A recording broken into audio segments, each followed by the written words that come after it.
안녕하세요. 레버리지 랜드에 오신 것을 환영합니다. 2022년 7월 20일 수요일 증시 날씨 햇볕 쨍쨍. 오늘은 기업들의 2분기 실적 발표가 예상보다 좋게 나오고 러시아의 가스 공급 소식 등 증시의 긍정적인 뉴스들이 연달아 터지면서 근래에 보기 드문 큰 상승을 이끈 하루였다. 특히나 S&P 500 기업의 10%가 실적 발표를 완료하였는데 3분의 2 이상의 기업들이 예상치보다 훨씬 좋은 실적을 내놓았다고 한다. 남아있는 기업들의 실적도 잘 나와서 증시가 계속 랠리해줬으면 하는 바람이다. 레버리지 ETF가 최근 2주 동안 오랜만에 너무 많이 상승하였는데 이쯤 되면 매도의 유혹이 발동하기 시작한다. 올해는 워낙에 증시가 롤러코스터를 타다 보니 조금 올랐을 때 매도해서 하락장에 대비할 현금을 확보하고 싶은 유혹을 뿌리치기가 쉽지 않다. 지난 3월부터 반등하는 척하다가 꼬꾸라진 게 벌써 4차례. 이번에는 진짜 찐반등의 시작인 걸까?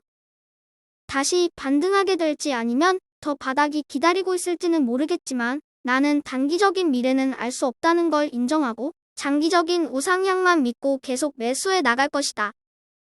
내 사전에 매도란 없다. 오르거나 말거나 나는 이대로 쭉 끝까지 간다. 다음은 3배수 ETF 소식이다. 너나 할 것 없이 기술주 중심으로 크게 상승한 것을 볼 수 있다. 최근에 이런 날이 있었나 싶다.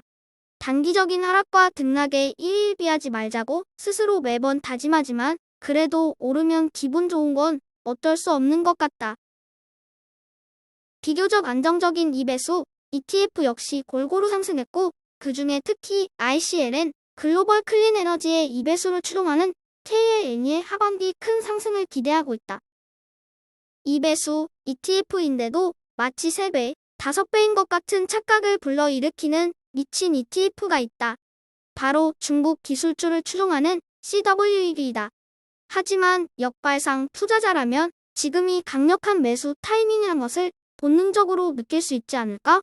최근 퀀트 투자, 인공지능, AI의 강력 추천, ETF이기도 하니 참고하고 공부해보면 좋을 것 같다. 다음으로 3배수 ETF를 역으로 추종하는 고버스 ETF이다. 시장이 크게 상승하면서 다같이 와르르 무너져 내렸다.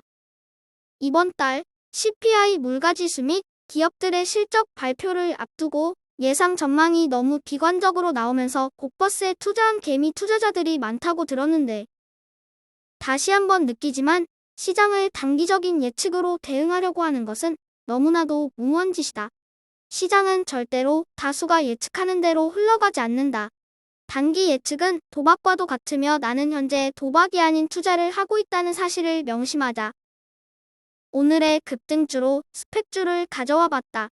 미중 갈등이 커지면서 미국 내 히토류 채굴 및 개발 관련 기업에 대한 관심이 커진 상태인데 히토류는 4차 산업혁명에 가장 많이 사용될 필수 원자재이고 이와 관련된 기업으로 MP 머티리얼즈, 티커명 MP이다. 그리고 지금 소개하는 아렉을 주목해볼 필요가 있다.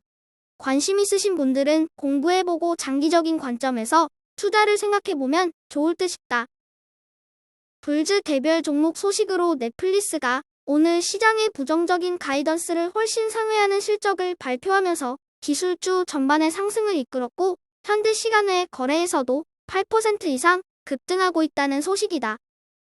그리고 아마존이 가짜 사용 후기를 올린 페이스북 그룹에 1만여 건의 소송을 진행 중이라는 메타에 안 좋은 악재가 발생했다. 페이스북은 잊을만 하면 도덕성 문제가 제기되는데 아무리 메타버스 분야의 선두주자라 하더라도 개별 종목으로 투자하기 꺼려지는 이유가 바로 이런 부분이다. 마지막으로 내일은 서학 개미들이 가장 사랑하는 테슬라의 실적 발표가 있는 날이다. 테슬라의 실적 결과에 따라 기술주의 움직임도 크게 영향을 받을 것으로 예상된다. 오늘의 주요 증시 이슈이다. 전 노벨 경제학상 수상자 폴 크루그먼은 미국의 인플레이션이 최악을 지나갔다고 내다봤고 미국의 주식 투자 심리가 2008년 리먼 브라더스 사태 이후 최저로 투자 심리가 최악이라는 뱅크 오브 아메리카의 설문조사 결과와 은행주 실적 및 소비 지출이 견고한 것을 보았을 때 미국 시장은 여전히 튼튼하다고 분석한 에버코어의 의견 등 슬슬 긍정적인 분석들이 하나둘씩 늘어가는 것을 볼 수 있다. 전형적인 하락장 이후에 대세 상승장 앞에서의 좋은 전조이다. 우리 인간들은 근시안적 동물이다. 그래서 매번 최신성 편향에 빠지곤 한다.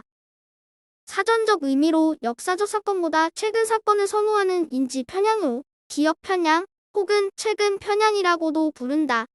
주식시장의 지수가 역사적으로 우상향하고 있음에도 불구하고 최근 시장의 하락이 앞으로도 지속될 것이라고 생각해서 손해를 보면서 보유 주식을 매도하는 것이 대표적인 예이며, 그 반대로 역사적으로 영원히 지속되는 상승은 없음에도 불구하고 최근 주식시장의 상승이 지속될 것이라고 생각해서 무리하게 주식을 매수하는 경우가 이에 해당한다.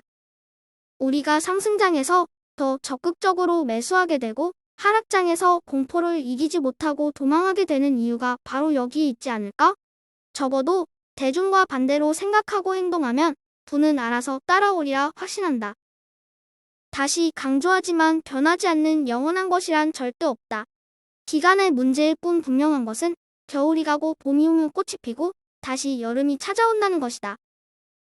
저의 주린이 투자일기는 내일도 계속됩니다. 영상이 도움이 되셨다면 구독, 좋아요, 알림 설정 부탁드려요. 감사합니다. 모두 부자 되세요.